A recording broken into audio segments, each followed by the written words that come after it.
Oke, masih bersama kita di Senja Majapahit Channel. Salam pesona Nusantara.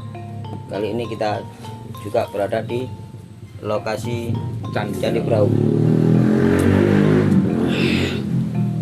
Di sini kita bersama Jubel lagi Bapak Margono, cerita-cerita tentang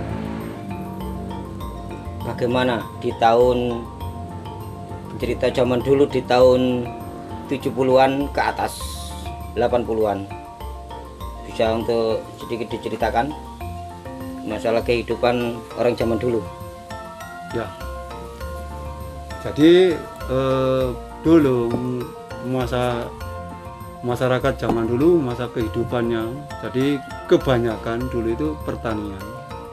Jadi awal mula kebanyakan kehidupannya bertani. Jadi bertani ini, jadi antara yang punya area persawahan ini kan jauh, dulu melintasi beberapa kampung. Nah, jadi dia itu melintasi beberapa kampung, akhirnya sampailah ke persawahannya. Di situ menyangkul atau berbagai macam aktivitas di area persawahan. Akhirnya dia tuh lelah inilah. Dan akhirnya pulang. Terpulang ini sebelum dari rumah, tapi di desa lain. Di situ akhirnya disinggahkan seseorang atau tiap kampung di wilayah situ. Jadi di situ diberi atau disuruh bermandi dulu atau singgah minum dulu di situ, disidangkan ala kadarnya. Itu biasanya seperti itu. Dan dulu akhirnya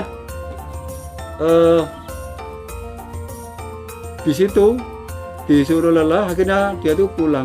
Nah, disitulah saya simpulkan orang-orang dulu kenapa kok dibuatkan kamar mandi di dalam rumah atau di luar rumah atau di depan rumah. Nah, kesimpulan seperti itu. Nah, kesimpulannya di depan rumah untuk menjamu teman-temannya yang petani yang di luar area kampung itu bisa menyinggah untuk disuruh singgah dulu untuk memandikan. Jadi istilahnya menjamu ya. Menjamu tamu, beristirahat. Seperti itu. Nah, seperti itu. Terus akhirnya dia itu kan termasuk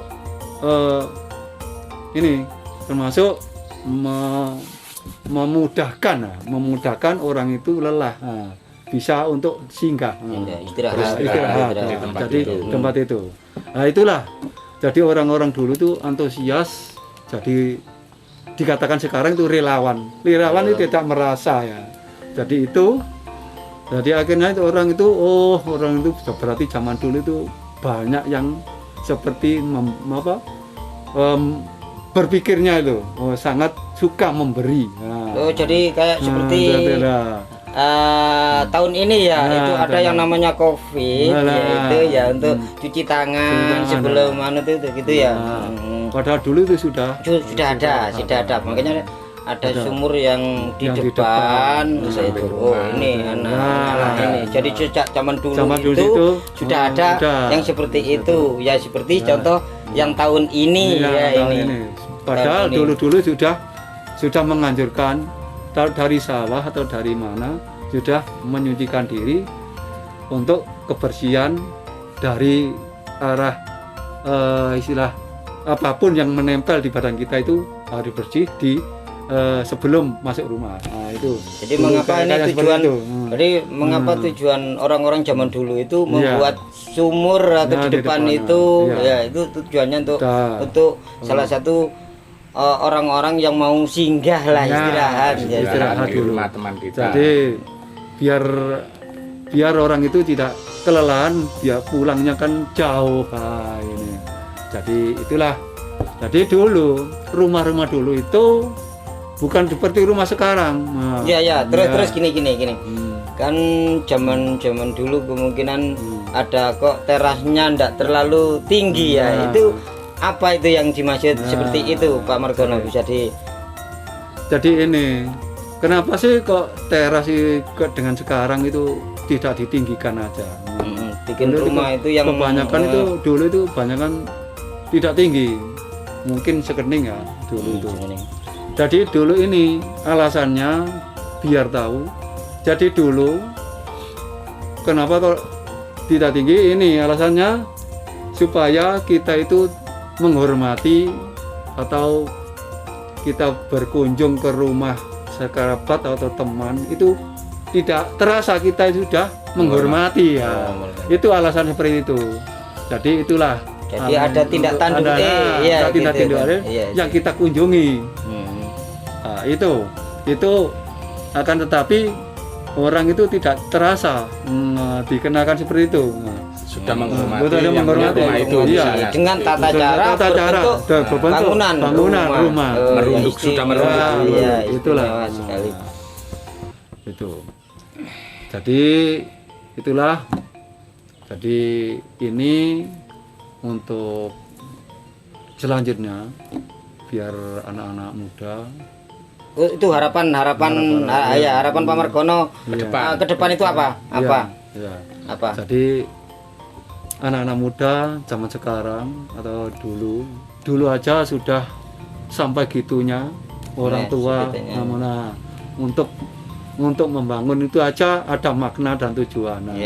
Kalau sekarang memang kita itu harus anak-anak muda saya harus kita mencontoh, kasih contoh anak-anak kita mungkin kedepannya itu haruslah bergegas kita semuanya, bukan itu aja tapi semuanya anak-anak itu harus mencontoh seperti bapak-bapak atau kakek-kakek dulu pada zaman dulu itu. Sangat antusias menjunjung kehormatan orang lain untuk suka memberi. Itu aja. Terima kasih. Oke, ini tim kita yang baru datang, Mas Anton. Halo. Dan Mas Teguh, teman saya di komunitas Burung Dara Merpati Pos. Ya. Silakan mau yang ditanyakan. Ada yang mau saya tanyakan pada Pak Margono ya. Ya mohon maaf nanti Pak. Batas-batasnya Candi Brahu ini di mana aja Pak? Monggo. Jadi ini batas Candi Brahu. Iya. Dari kira-kira selatan candi ini kira-kira 50 meter. Ke arah batas Candi Brahu ini. Jadi di situ dulu pernah digali, kelihatan batas Candi Brahu. Itu sekarang itu yang sudah kelihatan sekitar kira-kira sekitar 6 atau 5 meter. Itu di situ nyatanya ada dua komponen. Dulu itu sebelum itu ada mungkin yang di bawah. Sekarang ada. Nah, sekarang masih keadaan tata rapi. Mungkin juga dulu itu bisa keliling ke arah timur barat, itu arahnya timur barat. Jadi dulu itu mungkin panjang sekali. Jadi sampai sekarang itu belum dilanjut lagi. Kenapa? Ini sudah banyak yang ditemukan di terowongan. Itulah dampak-dampaknya. Saat itu ditangguhkan dulu.